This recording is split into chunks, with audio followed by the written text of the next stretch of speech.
Alhamdulillahi Rabbil Alamin. Hamdan na'imin, hamdan syakirin.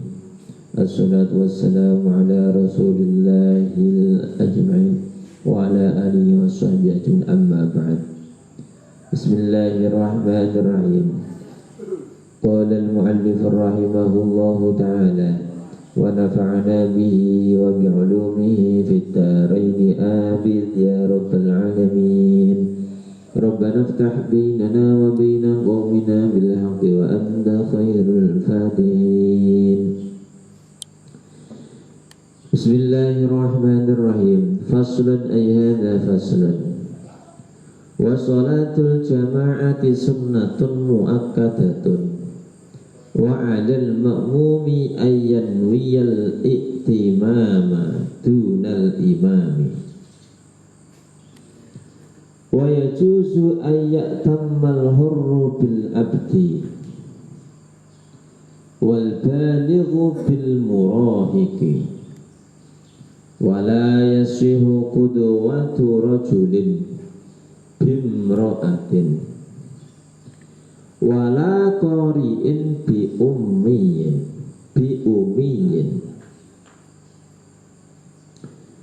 Alhamdulillah, kesempatan pagi yang penuh berkah ini, yang mana habis diguyur hujan, rasanya adem-adem, mati lampu bisa ranti bujun, nah Gusti kok ngenes men antara sing nyuting karo sing syuting padha wae nasibe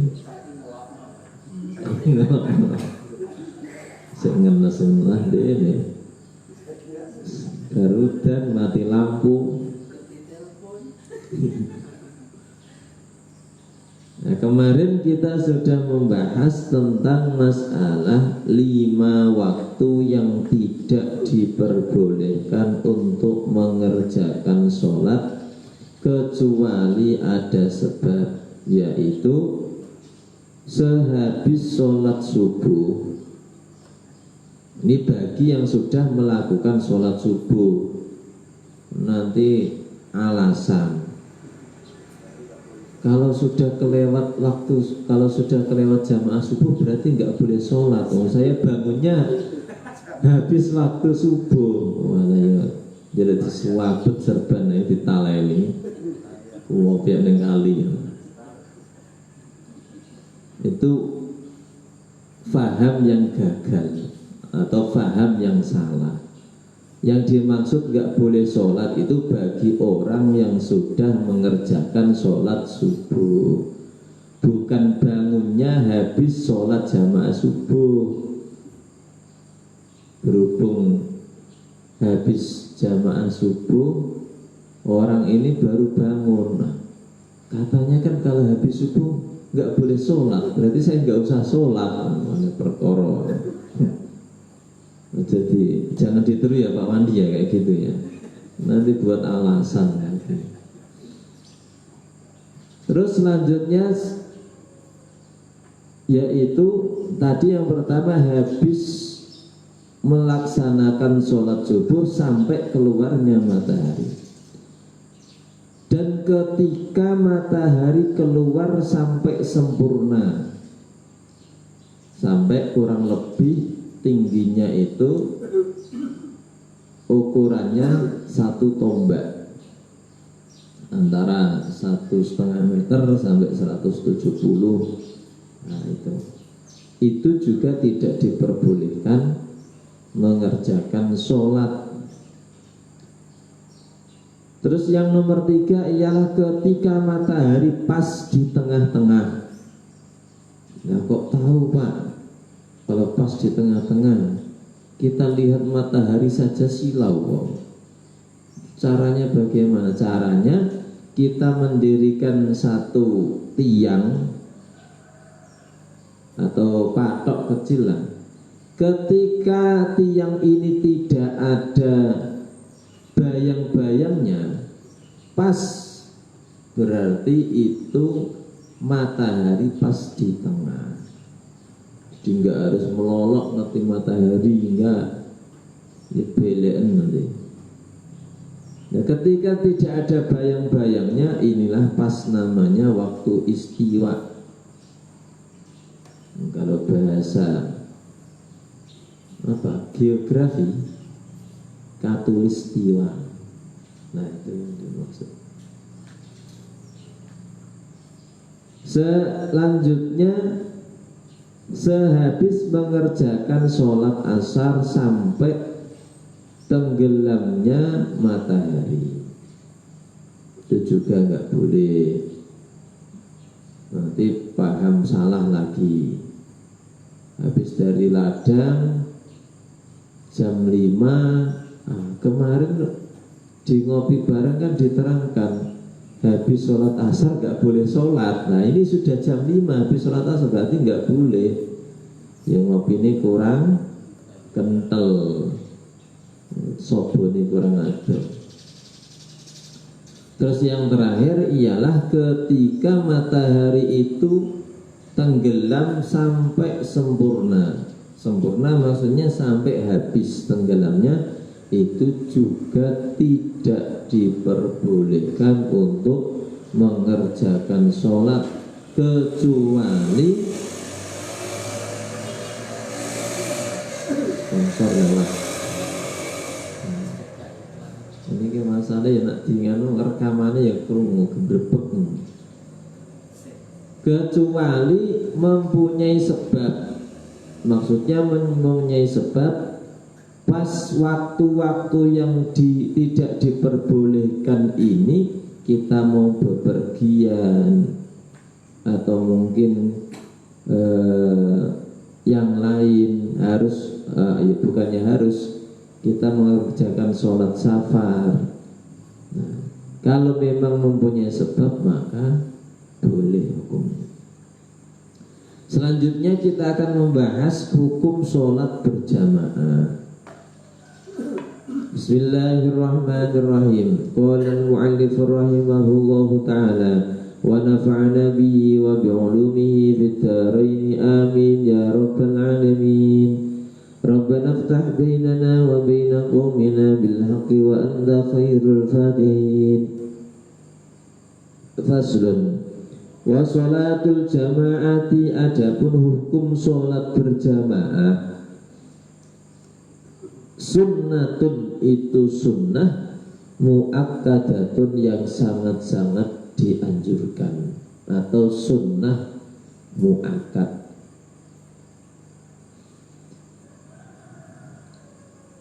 Lirrijali wan nisa'i, bagi seorang laki-laki maupun seorang perempuan.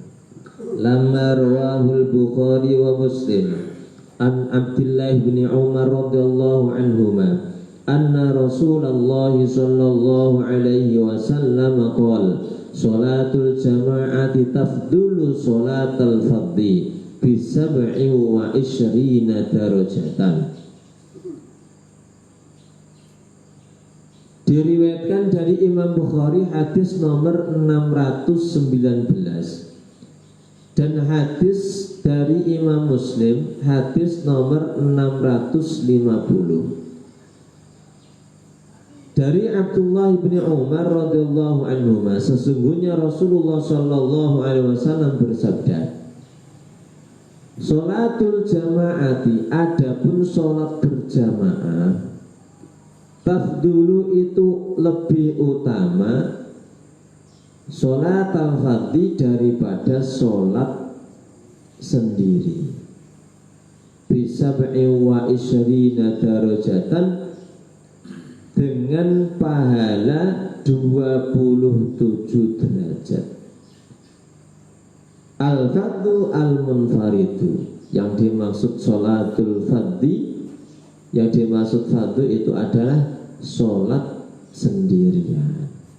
Makanya kemarin kami sampaikan, ketika kita sudah sholat, akan tetapi sholat sendiri,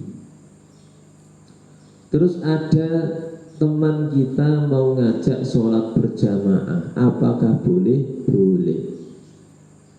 Agar supaya apa? Lebih sempurna sholatnya, mendapatkan pahala 27 derajat. Habis sholat lagi untuk sholat berjamaah hukumnya boleh. Nah, sholat berjamaah ini hukumnya adalah sunnah muakkad. Ini kalau menurut madhab Syafi'i. Kalau menurut kita ada yang menerangkan bahwasannya sholat jamaah itu hukumnya wajib. Ada. Bahkan dalam keterangan dikarenakan apa? Dikarenakan ada sebuah hadis yang menjelaskan bahwasannya ketika Rasulullah mau sholat berjamaah atau sehabis sholat berjamaah, Rasulullah itu melihat para sahabat corone ngabsen, jadi dilihat semua jamaahnya. Terus Rasulullah ngendikan, barang siapa yang tidak sholat berjamaah maka aku akan bakar rumahnya. Nah, dari hadis itulah ada sebagian para ulama menjelaskan bahwasanya sholat berjamaah itu hukumnya wajib. Tapi itu madhab yang lain. Kalau madhab Syafi'i yang kita anut itu hukumnya sunnah muakkad. Wal ashahu annaha fardun kifayatun fi haqqir rijalil muqimin. Dan yang paling benar, yang paling ashah, sesungguhnya sholat berjamaah itu hukumnya fardu kifayah. Ngertos fardu kifayah?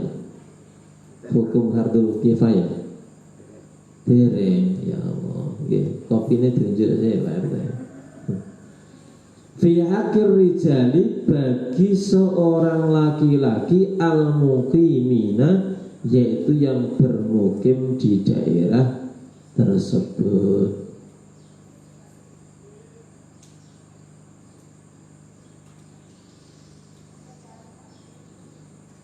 Jadi hukum sholat berjamaah itu adalah fardu kifayah bagi seorang laki-laki yang tinggal di daerah tersebut. Yang dimaksud fardu kifayah ialah jikalau dalam satu kampung Jefuri ini, katakan, tidak ada yang sholat berjamaah, satu pun nggak ada, maka satu kampung ini dosa semua. Dan apabila dalam satu kampung Jefuri ini hanya satu orang saja yang berjamaah, ulo kali Pak Muji seumpama, antara yang adzan dan yang ngimami, itu satu kampung ini tidak dihukumi dosa semua, sebagaimana hukum takziah atau melayat atau ngerumati mayit. Jikalau dalam satu kampung ini ada orang meninggal, orang muslim meninggal, terus dibiarkan saja, tidak dimandikan, tidak dikafani, tidak disolati, tidak dikubur, maka satu kampung ini dosa semua hukumnya. Akan tetapi kalau biarpun satu orang, Mbah Mudin mawon, nggih sing ngedusi, sing ngafani, sing nyolati, pikul-pikul Mbah Mudin dhewe seumpama, itu satu kampung ini tidak dihukumi dosa. Itulah yang dinamakan fardu kifayah.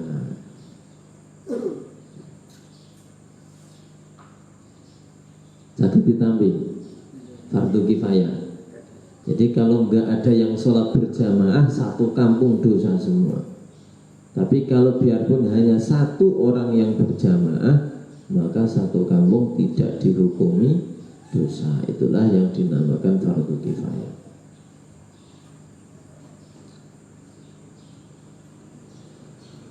Wa 'alal ma'mumi ayyan wiyal i'timama dunal imami.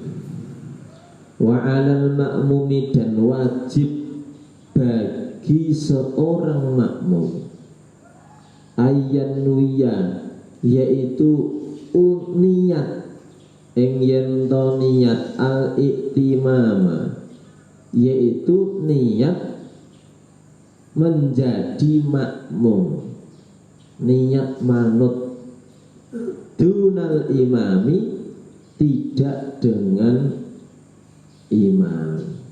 Maksudnya gini, sebagai seorang makmum itu ketika niat dalam sholat harus wajib menyertakan makmuman lillahi ta'ala. Itu wajib kalau mau mendapatkan fadilahnya sholat berjamaah. Dan seandainya enggak niat Pak, apakah sholatnya sah? Sholatnya sah, akan tetapi jamaahnya yang tidak sah. Lah terus bagaimana sholatnya? Sholatnya biarpun gerakannya ngikuti imam dari takbiratul ihram sampai salam, tapi kalau niat makmumnya tidak diikutkan, maka seperti sholat sendirian. Jadi hukum menyertakan makmum ini wajib atau fardu atau rukun bagi yang sholat berjamaah. Beda dengan imam. Imam itu enggak harus menyertakan imaman lillahi ta'ala, enggak. Makanya kemarin sempat ada pertanyaan, bagaimana hukumnya ketika ada orang sholat, yang ditanyakan kemarin sholat sunnah, terus kita kode-kode dari belakang kita sholat berjamaah, apakah boleh? Selagi nggak tahu ya boleh-boleh saja. Jadi niat menjadi seorang imam itu tidak wajib. Makanya ketika seumpama jenengan sholat sendiri, niatnya lillahi ta'ala, ada lillahi ta'ala, terus ada saudara kita dari belakang kode plok waplok mengguri kode melu kan, Allahu Akbar, sudah otomatis kita menjadi imam. Yang penting itu makmumnya ketika niat harus menyertakan imam, enggak malah habis sholat jamaah, wah saya tadi enggak niat imam kok kamu malah jamaah sama saya, ngopi nih kurang kental.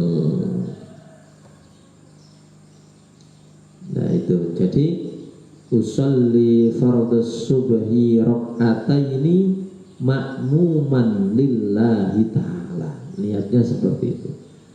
Niat sholat fardu subuh makmum karena Allah Ta'ala. Niat sholat fardu subuh makmum karena Allah Ta'ala.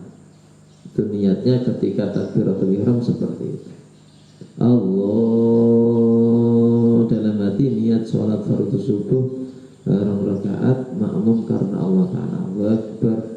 Ketika bar, ya wis bar niate. Jadi Allah, dalam hati ini niat Allahu Akbar. Ketika bar gini niatnya ya kudunya sudah bar, niatnya sudah selesai. Makanya kadang saya sendiri kalau belum klik, belum ketemu niatnya ya panjang sekali. niatnya salah itu baleni nah takbiratul ihram itu. Ya setidaknya jamaah sini mewakili ada yang sudah tahu tata caranya, jadi enggak cuman sholatnya hanya sekedar sholat tapi belum paham rukun syarat rukunnya. Wa yajuzu ayyak tamal hurru bil abdi, wa yajuzu dan boleh ayyak tamma yaitu bermakmum al hurru yaitu orang yang merdeka bil abdi dengan budak, wal balighu dan orang yang balik, bil murahib dengan orang murahib. Murahib ialah huwallazi qaribul bulughi, yaitu anak-anak yang baru akan mendekati balik. Wal muradu bihi huna as-sabiyyu al-mumayyizu, yang dimaksud di sini ialah anak kecil yang cerdas, yang pandai dalam ilmu syariat.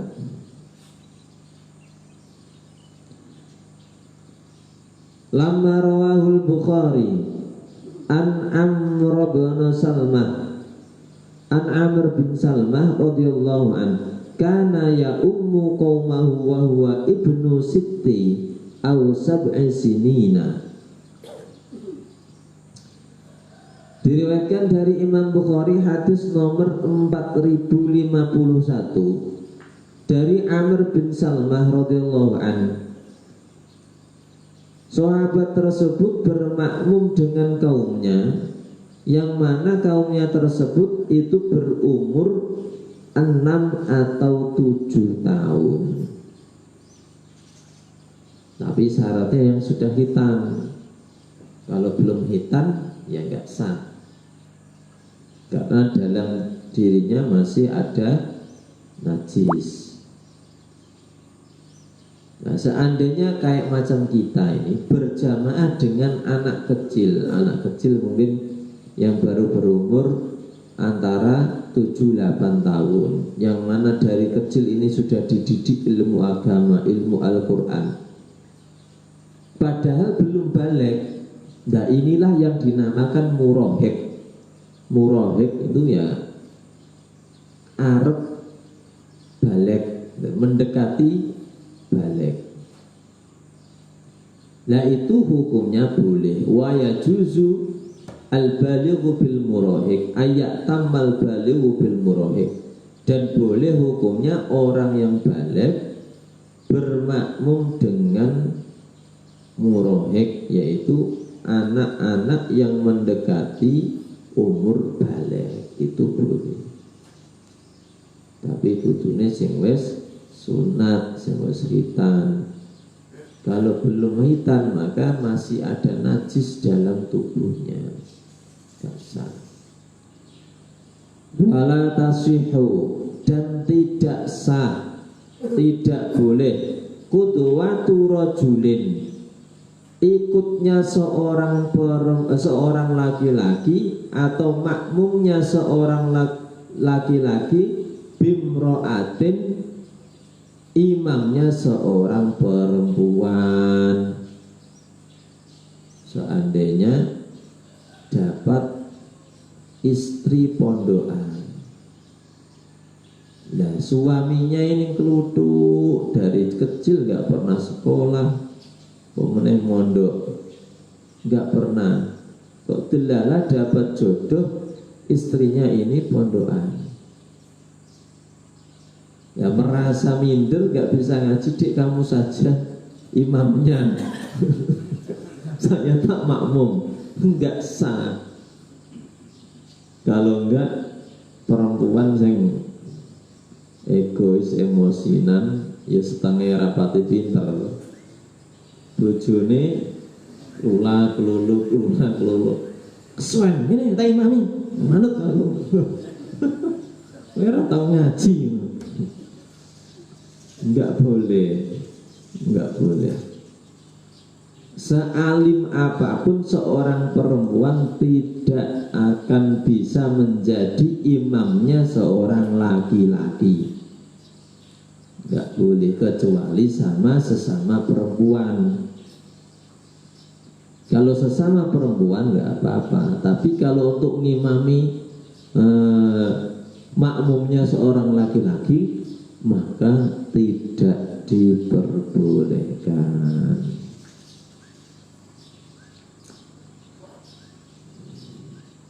Wala qori'in bi ummiyin, wala qori'in dan tidak sah. Qori'in yaitu yang fasih bacaannya, yang genah bacaannya, bi ummiyin dengan orang yang rusak bacaannya. Bukan bi ummiyin makmuman imaman dengan Mbak Umi, boten. Nanti Mbak Umi tebih teng Lampung gitu. Jadi yang dimaksud kados jenengan ini termasuk korek. Korek itu bukan korek jazz, itu bukan. Yaitu bacaannya yang fasih dalam arti hafal Fatihah. Hafal Fatihah. Seumpama katakan habis iyyaka na'budu wa iyyaka nasta'in ihdinas siratal mustaqim, hafal tahu. Lah yang disebut ummi ini adalah orang yang tidak hafal Fatihah, katakan contoh, atau yang rusak bacaannya. Lah jenengan makmuman atau imamnya ini adalah ummi, bacaannya itu enggak fasih, Fatihah saja enggak hafal, maka enggak sah. Enggak sah. Al-qari'u huwa alladhi yuhsinu qira'atal Fatihah.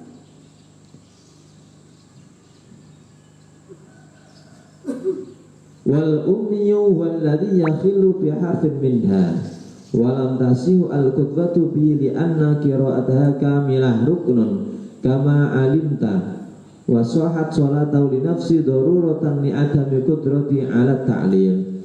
Yang dimaksud al-qari ialah orang yang bagus bacaan Fatihahnya, dan ummi adalah orang yang lemah atau jelek bacaan Fatihahnya dan tidak sah, yaitu bermakmum kepada ummi atau orang yang bagus bacaannya bermakmum dengan orang yang lemah bacaannya, itu hukumnya tidak sah, dikarenakan Fatihah adalah bagian rukun dari sholat. Jadi kalau ini masih mending, cuman orang yang tidak bagus qori ialah orang yang bagus bacaan Fatihahnya, dan ummi adalah orang yang jelek bacaan Fatihahnya. Kalau di kitab yang lain lebih ekstrim lagi. Yang dimaksud ummi adalah antara wala qori'in bi ummiyin, seandainya ada makmum yang bacaan dotnya ini lebih fasih daripada imamnya, maka enggak sah sholat jamaahnya. Semua contoh kula nih, ini buatan enggak sombong, misalnya PD gitu, bacaan dot saya lebih bagus, kalau jamaah kalian bawa Gio, saya sholatnya enggak sah. Udah masuk turunnya ngaji ya.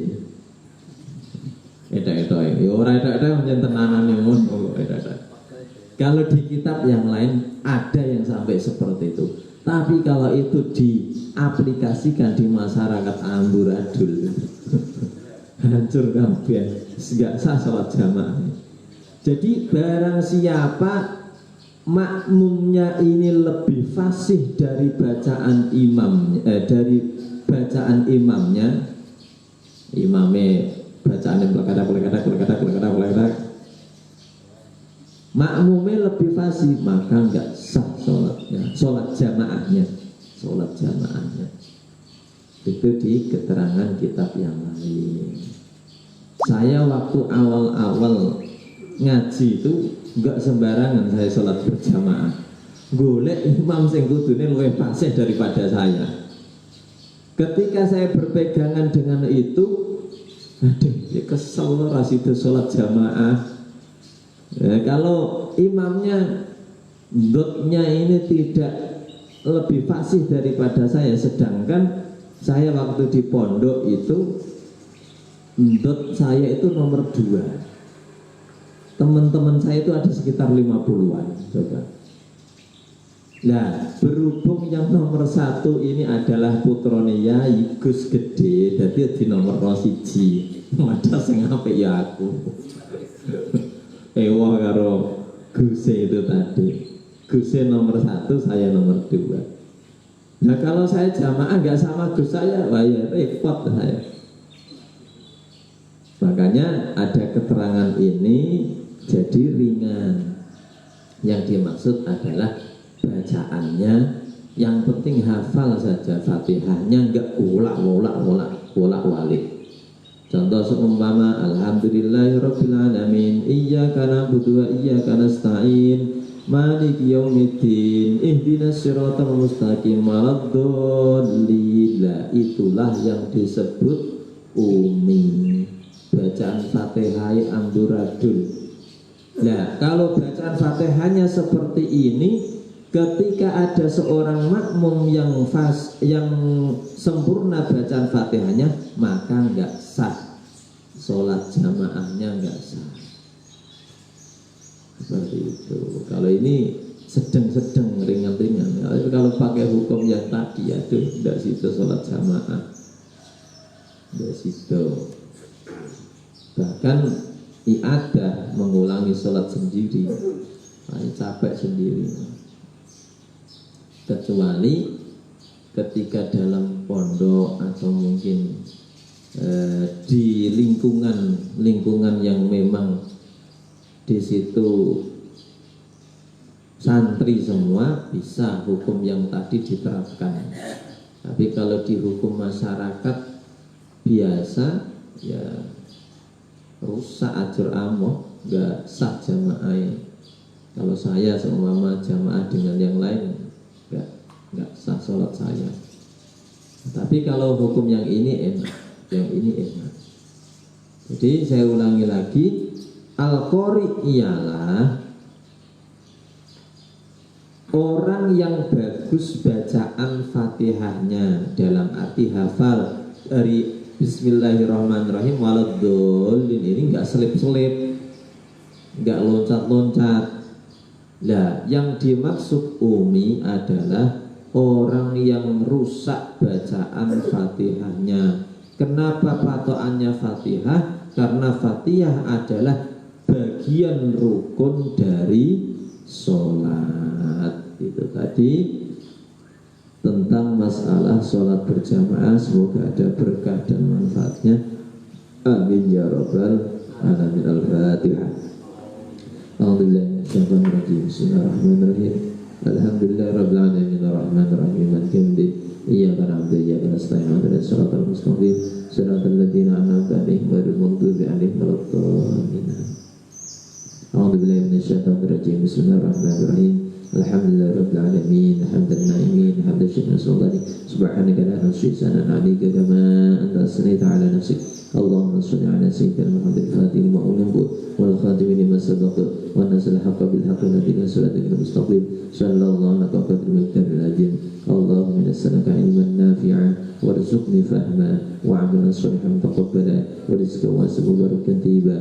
Allahumma ij'alna wa awladana wa talamidana wa zawjatana wa jirana wa jama'atina wa ahlana min ahli al-ilmi wal khair wa min ahli al-Qur'an wa min ibadika as-salihin wa min ibadika al-muttaqin wa min ibadika al-mukhlisin wa la taj'alna wa min ahli syarri wa khair. Rabbana hab lana min azwajina wa dhurriyyatina qurrata a'yun waj'alna lil muttaqina imama. Allahumma ij'alna jam'ana jam'an marhuma wa tafarraqana tafarraqan ma'suma. Allahumma la tata'alana fi maqamina hadha dhanban ila عيبا إلا أصلحته ولا هما إلا فرجته ولا مريضا إلا شفيته ولا دين الحاج من الآخرة إلا قضيته برحمتك يا أرحم الراحمين.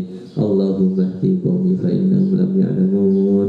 اللهم اهد قومي فإنهم لم يعلمون. اللهم اهد قومي فإنهم لم يعلمون. ربنا افتح بيننا وبين قومنا بالحق وأنت خير الفاتحين. اللهم إنا نسألك رضاك والجنة ونعوذ بك من سخطك النار. ربنا آتنا في الدنيا حسنة وفي الآخرة حسنة وقنا عذاب النار. وصلى الله على سيدنا محمد وبارك وسلم. سبحان ربك رب العزة عما يصفون وسلام على المرسلين الحمد لله رب العالمين. Alhamdulillah, demikianlah tadi yang dapat kami sampaikan. Apabila ada tutur kata kami yang kurang berkenan, kami mohon maaf yang sebesar-besarnya. Walafu minkum. Wassalamualaikum warahmatullahi wabarakatuh. Waalaikumsalam.